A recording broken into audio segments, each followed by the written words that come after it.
Hello again everyone, welcome back to our channel. In today's video, we're going to be considering some of the spiritual gems comments for the week of February 17th to 23rd, 2025.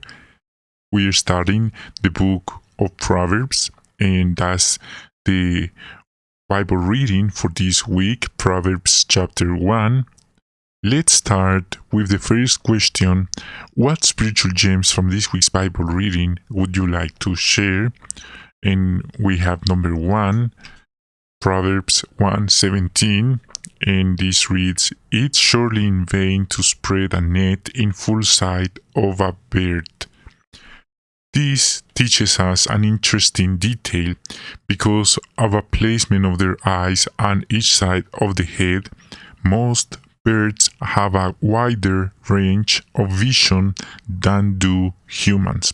Also, some birds can discern objects at a distance that would require the use of binoculars by men. Such vision added to the natural cautiousness of birds.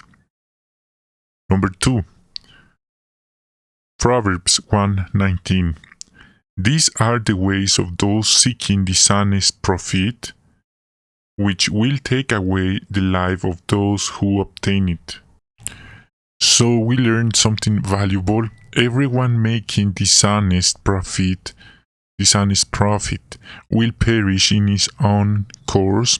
The very ambush that the wicked lay for others will become a trap for themselves. Will deliberate evildoers change their course? No. A net may be in full view, but birds, creatures owning wings, fly right into it anyway. In a similar way, the wicked, blinded by their greed, go ahead with their criminal acts, even though sooner or later they'll be caught. 3. 1:20 reads, "True wisdom cries aloud in the street. It keeps raising its voice in the public squares.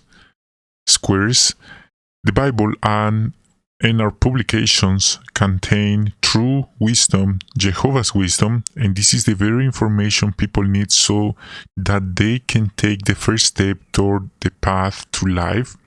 We are delighted when someone accepts one of our publications, but not all do. Some prefer to remain ignorant or what the Bible says. Others laugh at us. They think that the Bible is outdated.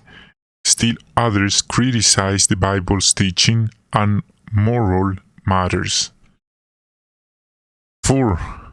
1:21 reads, "At the corner of the busy streets it calls out. At the entrances of the city gates it says." In ancient Israel, the older men gave wise counsel and rendered judicial decisions at the city gates. For us, Jehovah has caused true wisdom to be recorded in His Word, the Bible, which is widely available, and His servants today are busy publicly declaring its message everywhere. God indeed has wisdom proclaimed before all. 5. Proverbs 1:22 reads, "How long will you inexperienced ones love inexperience? How long will you ridiculers take pleasure in ridicule? How long will you foolish ones hate knowledge?" Many turn a deaf ear when true wisdom cries aloud in the street. According to the Bible, there are 3 groups of people who reject wisdom: inexperienced ones, ridiculers, and foolish ones. 6. 1:22, the same verse teaches us that some choose to remain inexperienced because they like it that way. They enjoy following their own inclinations and don't want to learn what the Bible says or to be held accountable to its standards. Many feel as did one devoutly religious woman in Quebec, Canada, who said to a visiting witness, "If our priest has misled us, It'll be his fault, not ours. We certainly don't want to imitate those who are willfully ignorant. 7. 1:22. The same verse teaches us another gem, and they are foolish. They are foolish because they refuse to live by God's moral laws. They do what is right in their own eyes. Such ones reject Jehovah, the source of wisdom. When we meet them in the preaching work, they often sharply criticize us for respecting Bible standards. But on the other side, they have nothing better to offer. The foolish don't have any words of genuine wisdom to offer. No wonder Jehovah warns us to stay away from the foolish men. 8.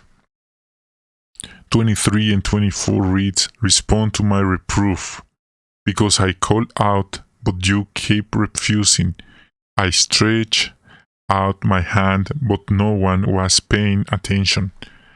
This verse teaches us the importance of being willing to accept Jehovah's correction through His Word, and sometimes during the meetings or during another comment or broadcasting, we hear something, we read something in our personal Bible reading, or we receive some piece of advice from the elders or from a mature Christian that alludes to a bad tendency in our lives. So it's really important to be willing to improve instead of hardening our hearts. 9. 1:19, this reads, "These are the ways of those seeking dishonest profit, which will take away the life of those who obtain it. We choose to live with integrity, rejecting any form of dishonesty or evil. We know that wealth gained unjustly and properly only brings destruction. Instead, we trust that Jehovah will provide for our needs in a fair and honorable way." And the last one, number 10, 1:22 and 24. We don't want to be like those who ignore and mock God's counsel. We are attentive to His voice and willing to follow His instructions. We know that rejecting His teachings leads to failure, but obeying Him brings us peace and security. Okay friends, that's a wrap for this video. Thank you so much for joining us in this broadcast. We hope you be safe, stay awesome, and hope to see you in our next video.